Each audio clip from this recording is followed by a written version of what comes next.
बिहार के गया के लोकसभा सीट से महागठबंधन के उम्मीदवार कुमार सर्वजीत के पक्ष में चुनावी सभा को संबोधित करने पूर्व डिप्टी सीएम तेजस्वी यादव गया के बाराचट्टी मोहनपुर प्रखंड के इटवा बाजार स्थित मैदान में पहुंचे। इससे पूर्व जिला परिषद उपाध्यक्ष डॉक्टर शीतल प्रसाद यादव समेत सैकड़ों की संख्या में जनप्रतिनिधि आरजेडी का दामन थाम लिया। पूर्व डिप्टी सीएम तेजस्वी यादव ने सभी को राजद की सदस्यता दिलाई। इस मौके पर जिला परिषद के उपाध्यक्ष डॉक्टर शीतल प्रसाद यादव ने बताया कि जिला परिषद के उपाध्यक्ष रहते हुए हम लोग किसी काम के लिए निर्णय नहीं ले पाते थे। यहाँ तक कि क्षेत्र में एक चापाकल लगाने का अधिकार हम लोग को नहीं मिला है। ऐसे में तेजस्वी यादव के 17 महीना का कार्यकाल से प्रभावित होकर सैकड़ों की संख्या में मुखिया, समिति प्रमुख, उप प्रमुख और जिला परिषद सदस्य महागठबंधन में शामिल हुए हैं। गया से मगध भूमि न्यूज के लिए मनोज कुमार की रिपोर्ट। विधानसभा बनेगा, जिला बनेगा, जिला के बाद राज्य बनता है और राज्य से ही देश बनता है। तो जब तक हमारा गांव नहीं विकास करेगा, हमारा पंचायत विकास नहीं करेगा, हमारा जिला का विकास नहीं होगा, तब तक आपके देश का विकास नहीं हो सकता है। इसलिए आपको अच्छा ईमानदार प्रतिनिधि चुनना पड़ेगा। और आज अगर आप बोध गया चले जाइए, इनके क्षेत्र चले जाइए, तो एक ऐसा गांव नहीं जहाँ सड़क नहीं हो, एक ऐसा गांव नहीं जहाँ पुल की कमी हो। आप एक बार जा करके देखिए, हर जगह रोड, हर जगह पुल, हर जगह विकास के काम इनके क्षेत्र में हो रखा है। ये इन 17 महीने में कितनी योजनाएं, चाहे सड़क का हो, टूरिज्म डिपार्टमेंट का हो, पुल पुलियों का हो, स्पेशल पैकेज नहीं दिया। कम से कम अच्छा कैंडिडेट तो दे देते ताकि गया के लिए आवाज उठाता। तो जो ऊपर देख रहे हैं जो भाजपा के लोग, तो मोदी जी नीचे नहीं देखते हैं, मोदी जी गरीब को नहीं देखते हैं, मोदी जी भी ऊपरे वाला को देखते हैं, पूंजीपतियों को देखते हैं, अमीरों को देखते हैं। हर कोई लालू यादव है।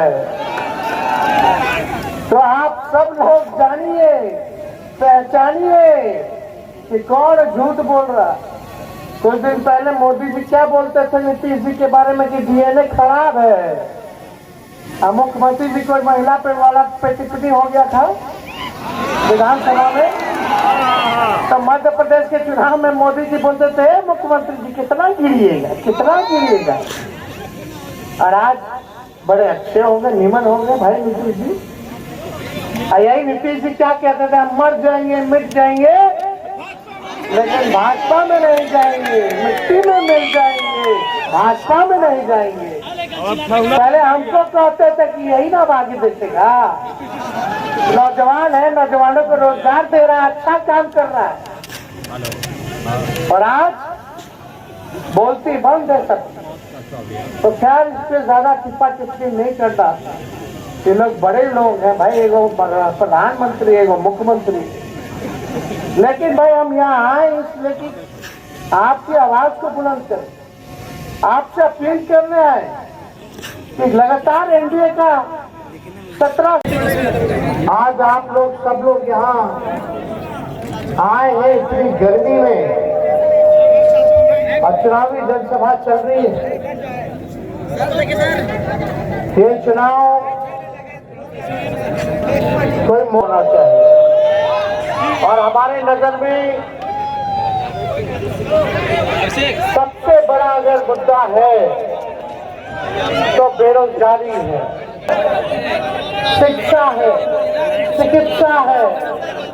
ये सारा मुद्दे पर जो है चुनाव होना चाहिए। आप लोग जनप्रतिनिधि चुनते हैं ताकि आपको आपकी समस्याओं को दूर किया जाए, विकास के कार्य हो।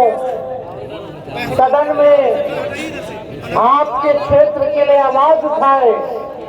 आप लोग ऐसा सांसद चुनिए। कई लोग यहाँ एमपी लगातार जीत के जाते रहे एनडीए के, ऊपर से नीचे एनडीए के लोग भरे हुए हैं, फिर भी हमारा बिहार गया गरीब है, फिर भी बेरोजगारी है, फिर भी लाचारी है, फिर भी भूमिहीन है लोग। किसी को नौकरी नहीं मिल रहा, आर्थिक मदद नहीं दिया जा रहा, प्लान नहीं रुक रहा, पक्का मकान नहीं मिल रहा, तो कैसे चलेगा? तब तो उन्हीं लोगों का है ऊपर से नीचे, तब कहने काम हो रहा, ये पूछेगा अपने आप से। जब तक अच्छा प्रतिनिधि नहीं बनेगा तब तक आपका गांव, आपका जिला, आपका प्रदेश आगे नहीं बढ़ेगा, ये बात समझिएगा। मेरे मानने से शरदजीत जी से अच्छा उम्मीदवार और प्रत्याशी पूरे गया में नहीं होगा जो ये काम करके आप लोगों को दिखाने का काम करे। लोग बोलते हैं नहीं, गैस का कितना कीमत हो गया? 1000 के पास 1200। आप देखिए उसको कम करेंगे कि नहीं करेंगे, इसके बारे में बात किए नहीं किए? महंगाई के बारे में क्या चीज के बारे में बात कर रहे हैं? हम लोगों को बोल रहे खाली परिवारवादी है, परिवारवादी है। कि पहला फेज में कहाँ का चुनाव है? औरंगाबाद में है, गया में है, नवादा में है और जमुई में है। जीतन राम मांझी जी परिवारवादी नहीं लग रहे, उसका बेटा हो तो सब धनों के बना दिए। तब मोदी जी क्या बोले?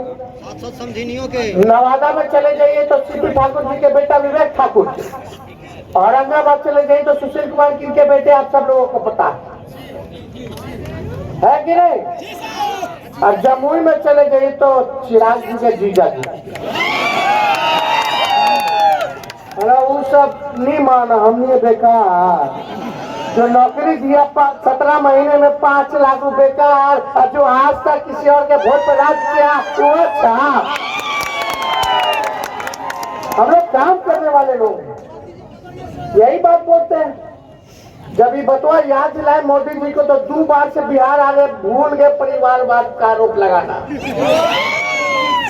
भ्रष्टाचारी बोल रहे, रेलवे को बेच दिए, सारा देश की संपत्ति को बेच दिए, सेल को बेच दिए, जहाज को बेच दिए, एयरपोर्ट को बेच दिए, पोर्ट को बेच दिए, क्या क्या नहीं बेचे सबको पता है। लालू जी को बोलते हैं भ्रष्टाचारी। लालू जी ने रेलवे मंत्री रहते हुए 90,000 करोड़ का मुनाफा रेलवे को दिया था। हर बजट में भाड़ा कम करते थे, बता पहले 3 रुपया था, इनके टाइम में 50 रुपया हो गया। अब ट्रेन का टिकट कितना गुना बढ़ गया बताइए।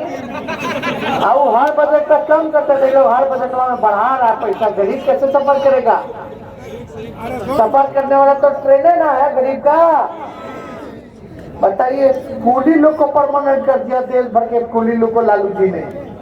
कहार भाइयों के लिए कूलर चालू करवा दिया, कूलर में चाय पियो ताकि लोगों का रोजी रोटी चलता रहे, आप स्थिति ठीक रहे।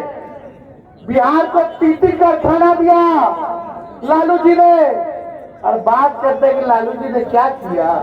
आप तो रेल बेच दिए ना। पहले रेलवे का अलग से बजट आता था, पता ही नहीं चलता है कि कहाँ बजट गया, याद है कि नहीं? इन लोगों का केवल काम है आरोप लगाना। अरे लालू जी तो सोचते थे गरीब रथ चालू करके ताकि स्लीपर में ना बैठे, एसीओ में गरीब बैठ जाए। ऐसा गरीब रथ चालू किया था लालू जी। तब इतना काम किया, बात करते विदेश के लोग, हार्वर्ड से लेके एनसीआर के लोग, विदेश के सबसे बड़ा बड़ा यूनिवर्सिटी का छात्र सब आके पढ़ता था और लालू जी को मैनेजमेंट गुरु कहता था। ये सब बात का प्रचार नहीं करेंगे। यहाँ कुछ मीडिया के लोग हैं, बीजेपी माइंडसेट के कुछ लोग हैं, सब नहीं लेकिन कुछ लोग हैं एक तरफा। मोदी जी समुद्र में डुबकी लगाएंगे, कारपेट लगा के बैठ के द्वारका चले जाएंगे तो दिन रात वही दिखाएगा। मोदी जी चीता देखने जाएंगे तो चीता दिखाएगा। देखिए मोदी जी चीता देख रहे। मोदी जी गुफा में बैठ जाएंगे तो गुफा का दिखाएगा। देखिए गुफा में बैठ। अरे आपका क्या भलाई का बात कर रहा है भाई? कौन सा भलाई का बात कर रहा है? कभी एक बार इन लोगों से पूछो गरीबी के बारे में। मोदी जी इंटरव्यू देते तो अक्षय कुमार को देते हैं। अक्षय कुमार पूछता मोदी जी आप आम कैसे खाते हैं? अभी बिल गेट्स को बुला करके इंटरव्यू दे रहे हैं। अरे गरीबों से मिलिए ना, सवाल लीजिए। किसान आंदोलन कर रहा है, मोदी जी बोले चाहे दुगुना कर देंगे 22 तक, लेकिन लाठी मार मार करके भगाया किसानों को। मोदी जी मिले नहीं। क्या हो रहा है भाई देश में? पैसा है ना भाई, पैसा। हम लोग तो गरीब का पार्टी, लेकिन भाजपा के पास कितना हजारों करोड़ है, जिंदगी भर बैंक में पड़ा रह जाएगा। इंटरेस्ट इतना 1000 करोड़ में आ जाएगा, महीना इंटरेस्ट करोड़ 1000 करोड़ में आता होगा भाजपा का, जितना उसके पास पैसा है। क्या आप दे रहे हैं? हम एक हेलीकॉप्टर कैसे कैसे व्यवस्था पार्टी का लोग किया, भाजपा का उतरेगा एक बार 30 हेलीकॉप्टर है कि नहीं? पिछले बार तो सरकार बना ही ना लिए थे। हम तो हेलीकॉप्टर को ट्रैक्टर बना करके घूमे थे पिछले बार। एक एक दिन में 18-19 सभा हम लोग किए थे। आप लोगों के बीच जैसे वादा किए थे, देखो उप मुख्यमंत्री रह के हम 17 महीने में केवल अगर 5 लाख नौकरी दे सकते तो 5 साल अगर मुख्यमंत्री रहते हुए दीजिएगा तो कितना नौकरी देगी आप? 15 लाख। अग्निवीर का देखिए क्या हो गया, 4 साल ठेका पे। क्या करेगा बच्चा सर, नौजवान सर? 4 साल बाद क्या करेगा? आप देखिए क्या हो रहा है। रेलवे में बहाली निकलता था, रेलवे का कितना बहाली निकल रहा है? कुछ नहीं निकल रहा। सब अच्छी नौजवान प्रत्याशी हैं, इतना सज्जन व्यक्ति है, मिलनसार व्यक्ति है। हम लोगों ने अच्छा प्रत्याशी दिया तो आप लोगों की जिम्मेदारी बनती है इनको भारी मतों से जिताने का काम कीजिए। आप लोग बताइए जिताइएगा कि नहीं जिताइएगा? दोनों हाथ उठा करके बताइए पीछे से। जिताइएगा तो ये आपके लिए काम करेंगे, नेता बन के नहीं बल्कि आपका बेटा बन करके काम करेंगे, आपका भाई बन करके। अब चाचा जी पलट गए, उनको हाईजैक कर लिया ना सर। अब हाईजैक हो गए, बताओ। कल मोदी जी का पैरवे छू रहे, आज तक कभी देखे हैं? क्या स्थिति हो गई, हमको दुख हुआ, हमको दर्द हुआ। क्योंकि ये बिहार के नेता जो सबसे अनुभवी मुख्यमंत्री है, वो मोदी जी का पैर छू रहे हैं, पैर दबा रहे हैं। क्या हो गया भाई, क्या हो गया? हमको बहुत चिंता है। वो तो 4 लाख सीट बता दिया एमपी का, 4 लाख से बोलते बोलते 4000 कर दिए, घटा दिए भाजपा का।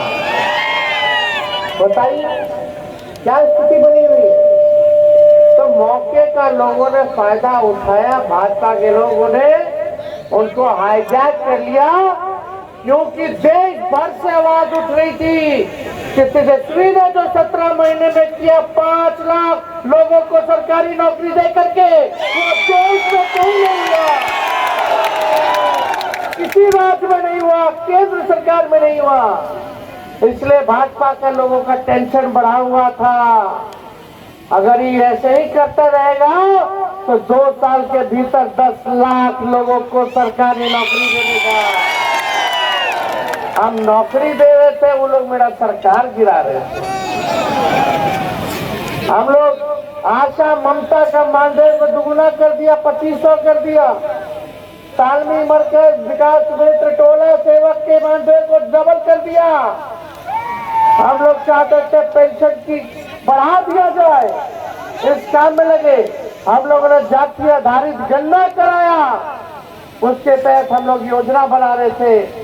आंकड़े आगे थे जाति आधारित गणना का कि किसकी कितनी संख्या है, कौन जाति की, और संख्या के साथ साथ कौन परिवार, कौन व्यक्ति गरीब है, किसको आर्थिक सहायता चाहिए, उसको हम लोग योजना बना रहे थे। उसमें पता चला कितना लोग दिहाड़ी मजदूर है, कितना लोग नाला साफ करता, कितना लोग जो है भूमिहीन है, कितना लोग का घर पक्का नहीं है, किसकी क्या स्थिति है, कितना गरीब है। उसके लिए हम लोगों ने बनाया था योजना, बस वही लागू करना था। पहले बीजेपी हाईजैक कर लेता था। क्या काम कर रहे थे हम लोग? जो बेरोजगार था नौकरी तो दिए ही, लेकिन जब सर्वे हम लोग कराए, जाति गणना कराए, तो जो गरीब परिवार है उसके लिए हम लोग क्या कर रहे थे? जिसके घर में नौकरी नहीं है उसको 1 लाख रुपया दे रहे थे। जिसका पक्का मकान नहीं, घर बनाने का 2 लाख रुपया दे रहे थे जिसके घर में नौकरी नहीं। ये हम लोगों का योजना चल रहा था। सर्वे का यही ना फायदा हुआ कि आंख खुल गया, पता चल गया कि भाई सच्चाई क्या है, कौन जात के लोग भाई गरीब है। और उसमें पता चला स्वर्ण जाति में भी लोग गरीब है, पिछड़ो जाति में बहुत गरीब है, अति पिछड़े में और गरीब है, दलित आदिवासी सबसे ज्यादा गरीब है, ये पता चला। इसके तहत हम लोग सबके लिए काम करते हैं। सब लोगों को सामाजिक न्याय के साथ साथ आर्थिक न्याय हम लोग करने जा रहे थे, लेकिन सरकार पलट गया तो पलट गया, उसकी हमको चिंता नहीं है। लेकिन आज मोदी जी से पूछिएगा, चुनाव में तो आते हैं, फिर चुनाव के बाद चले जाएंगे, चुनाव के बाद चुनाव में आएंगे, चुनाव के बाद नहीं आएंगे, फिर आएंगे तो चुनाव में आएंगे। तो आप लोगों को समझना पड़ेगा कि मोदी जी ने आपके गांव के लिए क्या किया, आपके पंचायत के लिए क्या किया, आपके प्रखंड के लिए क्या किया, आपके जिले के लिए क्या किया, आपके राज्य के लिए क्या किया मोदी जी ने। अरे खाली बोलते कि राशन दे रहे हैं 5 किलो। अरे राशन, हम लोग का सरकार आएगा तो राशन के साथ साथ नौकरी भी देंगे, हम महंगाई भी कम करेंगे। हमको तो राशन मोदी जी दे रहे हैं। कांग्रेस के जमाने से राशन मिलता था, कि राशन तेल मिलता था, तेल मिलता था, चीनी भी मिलता था, तो पहले ही से ना चलता आ रहा है भाई। अब ऐसा लगा कि राशन मोदी जी बंटवा रहे हैं। अब देखिए, घर गया घूमिएगा, देखिए मांझी जी के प्रति हमारा बड़ा सम्मान है, बुजुर्ग है, लेकिन हर गया में घूमिएगा और भाजपा के लोग से अगर पूछिएगा ना तो बोलेगा नीमन कैंडिडेट नहीं मिला। समझे? और भाजपा का लोग बोलेगा छोड़, कैंडिडेट को क्या देना है, ऊपर देख करके वोट देना है। ऊपर वाले मतलब मोदी जी को वोट दे करके वोट देना है। अरे मोदी जी ने बिहार को विशेष आज का दर्जा नहीं दिया। कितना चीनी मिल खुलवाना था वो नहीं खुलवाए, पलायन नहीं रोके, बिहार को स्पेशल पैकेज नहीं दिया। कम से कम अच्छा कैंडिडेट तो दे देते ताकि गया के लिए आवाज उठाता। तो जो ऊपर देख रहे हैं जो भाजपा के लोग, तो मोदी जी नीचे नहीं देखते हैं, मोदी जी गरीब को नहीं देखते हैं, मोदी जी भी ऊपरे वाला को देखते हैं, पूंजीपतियों को देखते हैं, अमीरों को देखते हैं। लाखों की संख्या में अंग्रेज से लड़ाई लड़ा, ना जाने कितने लोगों ने इस देश को आजादी दिलाने के लिए शहीद हुआ, तब जाके देश आजाद हुआ। और आज आजाद भारत में हम लोग सर उठा के जी रहे थे। लेकिन एक लोग आए जो बड़ा बड़ा सपना दिखाने लगे। हिटलर भी ऐसे आए थे। हिटलर के बारे में आप लोगों को पता है। हिटलर जब आए तो उन्होंने चुनाव के समय में बड़ी बड़ी वादा किया, जैसे हमारे 2024 में मोदी जी किए। हिटलर ने कहा कि हमको सरकार में लाओ, हम टैक्स माफ कर देंगे। आप हमें सरकार में लाओ, हर गरीब का इलाज को मुफ्त कर देंगे। तमाम ऐसे वादा किए जो असंभव था। लेकिन लोगों को लगा कि हिटलर आएंगे, हमारा टैक्स माफ होगा, हमारे बच्चे पढ़ेंगे लिखेंगे, हमें सरकारी नौकरी मिलेगा, तमाम हर तरह का खाना पीना सब फ्री हो जाएगा। लोगों ने सोचा कि भाई लाते हैं हिटलर को, और फिर उन्होंने हिटलर को लाया, और उसके बाद उस देश का क्या हाल हुआ वो आप सबको पता होगा। लास्ट में हिटलर ने खुद को गोली मार के मर गया, क्योंकि उनसे वो देश नहीं चला। उसी तरीके से 2014 में उन्हीं को रास्ते पे चलते हुए देश में एक नेता नरेंद्र मोदी जी आए। उन्होंने कहा कि हमको सरकार में लाओ, विदेश में काला धन है वहां से हम लाएंगे और एक एक लोगों को 15-15 लाख रुपया दे देंगे खाता में। उन्होंने कहा कि हमें सरकार में लाओ और हर साल में 2 करोड़ नौकरी देंगे युवा को।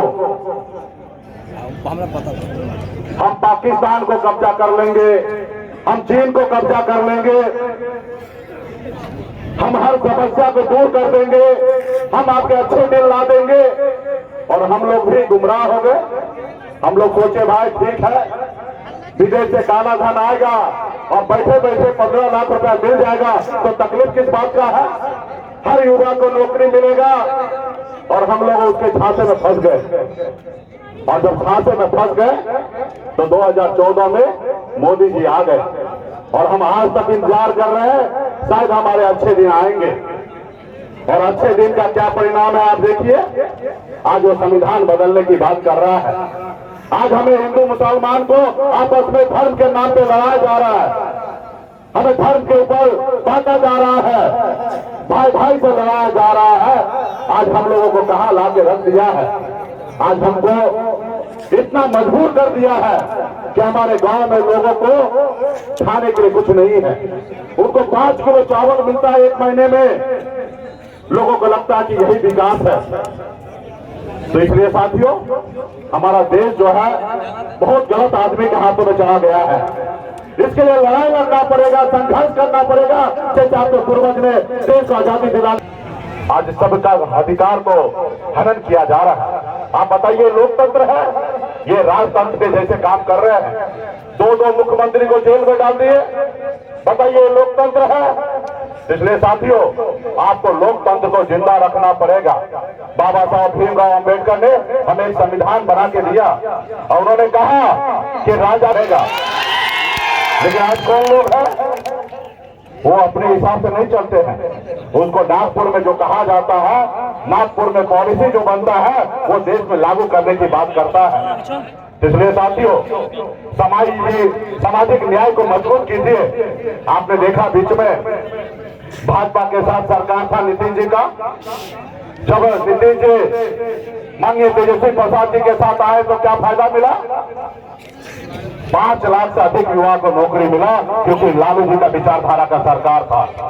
जाति आधारित गणना हुआ, जब जाति आधारित तो SC, ST, OBC सभी का आरक्षण का दायरा बढ़ाया गया कि नहीं बढ़ाया गया? साथियों, आप कल्पना कीजिए कि अगर भाजपा का सरकार होता तो क्या अति पिछड़ा का कोटा बढ़ता? नहीं बढ़ता। क्या SC, ST का टुकड़ा है? आपने देखा 2020 में हम सरकार उनके साथ बनाए। एक गरीब पिछड़ा का बेटा, मल्ला का बेटा ने 4 विधायक बनाया। हम अगर समर्थन नहीं देते तो बिहार में नीतीश कुमार बिहार का मुख्यमंत्री नहीं बनते, लेकिन हमने समर्थन देकर उनको मुख्यमंत्री बनाया। अपने दम पर विधायक मंत्री बना, लेकिन उसको हजम नहीं हुआ। वो देखा कल तक जो मल्ला का बेटा हमारे पीछे पीछे घूमता था, हमारे पीछे पीछे गिड़गिड़ाता था, आज मालिक बन गया, आज मंत्री बन गया, विधायक बना लिया। इसको रोको। अगर नहीं रोकोगे तो आने वाले समय में लड़ाई लड़कर आज 11 सीट ले रहा, कल 51 ले लेगा। उसको मुकेश सहनी से तकलीफ नहीं था, उनको निषाद समाज से तकलीफ था। उनको हक अधिकार नहीं देना चाहता, गरीब को गरीब पिछड़ा बना के रखना चाहता, उसको अपने सर उठा के जीने के लिए नहीं देना चाहता है साथियों। इसलिए आज हम लोग लड़ाई लड़ने के लिए लालू जी के विचारधारा के साथ आए हैं, हम मजबूती से लड़ाई लड़ना चाहते हैं। और यहां से मोदी जी को कहना चाहते हैं, मोदी जी अगर भाजपा अगर पहाड़ है तो संगम मल्ला भी दशरथ मांझी है। जब तक तोड़ेंगे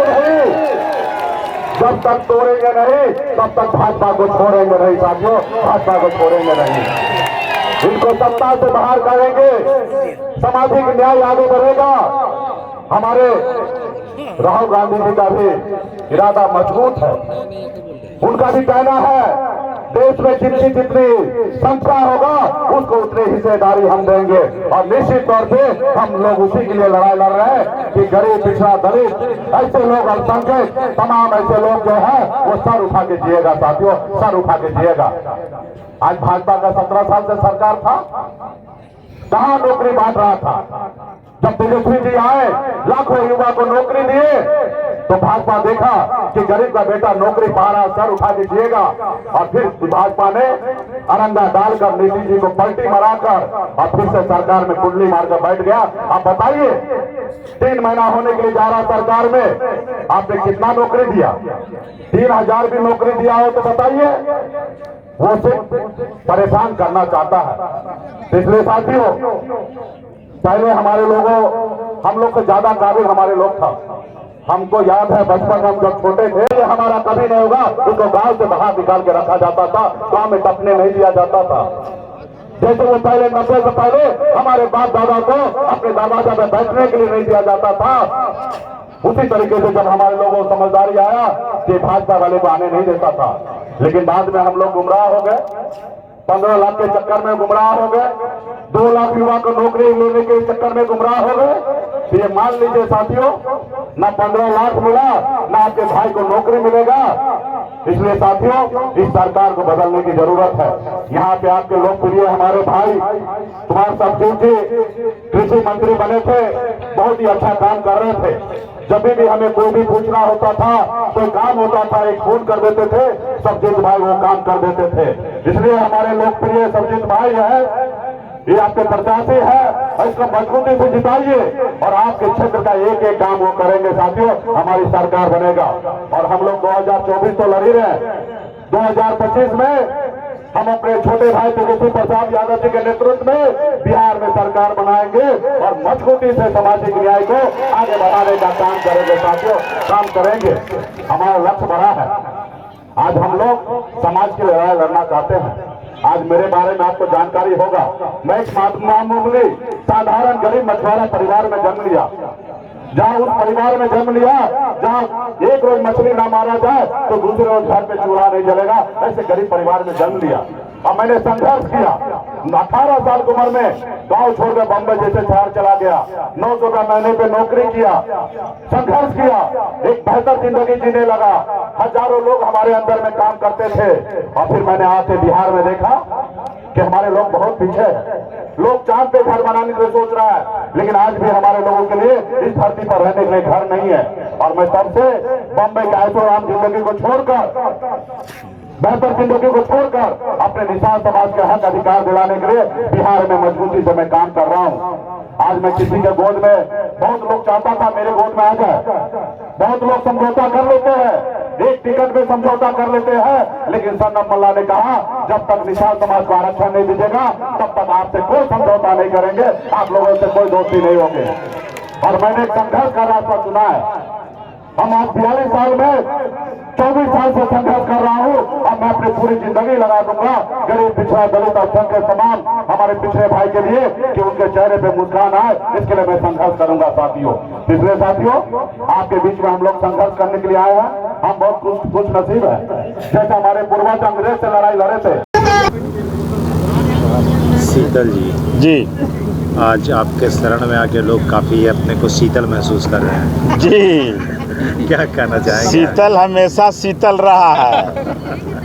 आज सौभाग्य की बात है और खुशी की बात है कि मैं अपने पार्टी आरजेडी ज्वाइन करने जा रहा हूं, और सभी हमारे सम्मानित माननीय जिला परिषद, माननीय मुखिया जी, माननीय पंचायत समिति, माननीय सरपंच साहब, माननीय मुखिया संघ, सभी हम लोग हजारों कार्यकर्ता के साथ आज आरजेडी मोहनपुर प्रखंड के अंतर्गत इटमा बाजार के बिहिया के मैदान में माननीय तेजस्वी यादव के नेतृत्व में सभी लोग हम लोग आरजेडी ज्वाइन करने जा रहे हैं। और जो भी महागठबंधन का कैंडिडेट है, त्रिस्तरीय जनप्रतिनिधि और जो मेरा हजारों कार्यकर्ता समर्थक है, सब एनडीए प्रत्याशी के जीत सुनिश्चित के लिए एकदम एक जोड़ लगा देना है और चारों सीट हम लोग मगध में उनको आरजेडी के झोली में देने का काम करेंगे। एक सवाल ये कि वोटर्स जो होते हैं वो शहर में कम होते हैं, गांव में ज़्यादा मजबूत। और आज सोच लीजिए न, पूरा जिला परिषद समझिए कि जनप्रतिनिधि 30 जिला परिषद 40 जिला परिषद के मतलब पूरे जिला मुखिया संघ के अध्यक्ष जो ये आह्वान करेंगे टोटल मुखिया जी काम करेंगे, हम आह्वान करेंगे माननीय सब जिला परिषद काम करेंगे। तो आज समझिए कि आरजेडी का पक्ष में टोटल गांव एक मुश्त हो गया। अब मुश्त होने का कारण है कि जो जुमलाबाजी का सरकार है, त्रिस्तरीय जनप्रतिनिधि का अधिकार देने में आज तक खनन है। मैं जिला परिषद का उपाध्यक्ष हूँ, आज चाह करके एगो गरीब के चापाकल नहीं हम दे सकते हैं। इस तरह का हम लोग का अधिकार का हनन किया गया। आज इसके चलते आज तेजस्वी यादव 17 महीना में 17 साल बनाम काम किए, 5 लाख नौकरी दिया और सभी के त्रिस्तरीय पंचायत के प्रतिनिधि मुखिया संघ के अध्यक्ष बैठल हैं, जिला परिषद के अध्यक्ष बैठल हैं, सभी पटना में जा कर के बात किए थे। तेजस्वी यादव आश्वासन दिया था लेकिन उनकी सरकार पलट गई। अब माननीय नीतीश कुमार मुख्यमंत्री जी चले गए पुनः भाजपा में। आज तक त्रिस्तरीय पंचायत प्रतिनिधि के ध्यान नहीं दिए और हमारे जनता का भी काफ़ी कठिनाई है। तो सर्वसम्मति से आज हम लोग राष्ट्रीय जनता दल के सिपाही बनने जा रहा हूँ और राष्ट्रीय जनता दल के लिए जो आने वाला लोकसभा चुनाव है, मैं 40 सीट पर हम लोग पूरे जिला से उठ करके हर जिला में जा कर के ही कारमा बनाने का काम करेंगे। और क्या लगता है कि जुमलेबाजी करते करते क्या सरकार में भी यहाँ सब जनता समझ गया है भैया, कोई यहाँ टक्कर नहीं है, एकदम सिंगल शॉट मारने जा रहे हैं। अभी कुमार सरबजीत अभय कुशवाहा जी दोनों लोकसभा से और जहानाबाद से तीनों सीट शीतल यादव के नेतृत्व में त्रिस्तरीय पंचायत प्रतिनिधि लालू यादव के झोला में देने जा रहा है। एक तरह से कहा जाए तो आपके हिसाब से इंडिया का सुपड़ा साफ हो जाएगा? साफ हो जाएगा। अब जा कर के भीड़ देख लीजिए, हुमा हिया कैसा लहर है मोहनपुर और बाराचट्टी में। 20 साल माननीय जीतन राम मांझी मोहनपुर और बाराचट्टी को पीछे कर दिया। एगो सड़क बढ़िया से नहीं आज तक बनाए और सारा परिवार उनको रहा। 10 साल से एनडीए का सांसद है, कहीं देख लीजिए, पूछ लीजिए जनता से कि कहाँ सांसद महोदय का काम है। ये सब कारणों से हम लोग राष्ट्रीय जनता दल में समर्थन कर दिए और सदस्यता ग्रहण करी। एक राजनीतिक रहा है जी। ऐसे में क्या आप मानते हैं? ऐसे में कुछ नहीं मानते हैं। जहाँ मेरा हम सच्चाई की लड़ाई लड़ते हैं, सभी मीडिया से मेरा आग्रह है, और उस सच्चाई की लड़ाई में मैं परिवार को नहीं देखता हूँ और न किसी और के देखता हूँ। परिवार अपना है, वो अपना है, हम अपना है, हम अपना है। शीतल जी, अंतिम सवाल, और आप खुद शीतल हैं जी, क्या कहना चाहेंगे? देख रहे हैं मौसम भी है शीतल, सच्चाई की लड़ाई लड़ता है शीतल यादव, इसलिए आप लोग का भी शीतलता मिल रहा है बहुत। आज देखिए हमारे जिला परिषद सदस्य हमारे भैया, बड़े भैया शीतल यादव जी हैं, इन्हीं के आज हम लोग साथ में आरजेडी पार्टी ज्वाइन करने वाले हैं। आरजेडी क्यों सर? देखिए आरजेडी एक ऐसा पार्टी है कि जो युवाओं को रोजगार देना, बेरोजगारी को ख़त्म करना, तो हम लोग सब सारा चीज़ सोच समझ के जो हम लोग जो युवा हैं, आज हम लोग आरजेडी पार्टी ज्वाइन करने जा रहे हैं। क्या लगता है तेजस्वी यादव जी के नेतृत्व में त्रिस्तरीय पंचायत और पंचायत की जो स्थिति है वो बेहतर होगी? बहुत बढ़िया होगा। इनके द्वारा हमारे बिहार के लिए कायाकल्प भी दूर कर देंगे। आज देखिए कि 17 महीना के सरकार में आज कितना युवा को नौकरी मिला, आज कितना बेरोजगार लोग थे। विधानसभा के चुनाव में आरजेडी मजबूत 100% मजबूत होगी और हम लोग युवा सभी मिलकर इनके हाथ को मजबूत करेंगे और आगे इनको मुख्यमंत्री बनाने का हम लोग काम करेंगे। ये हम लोग का वादा है और विश्वास है।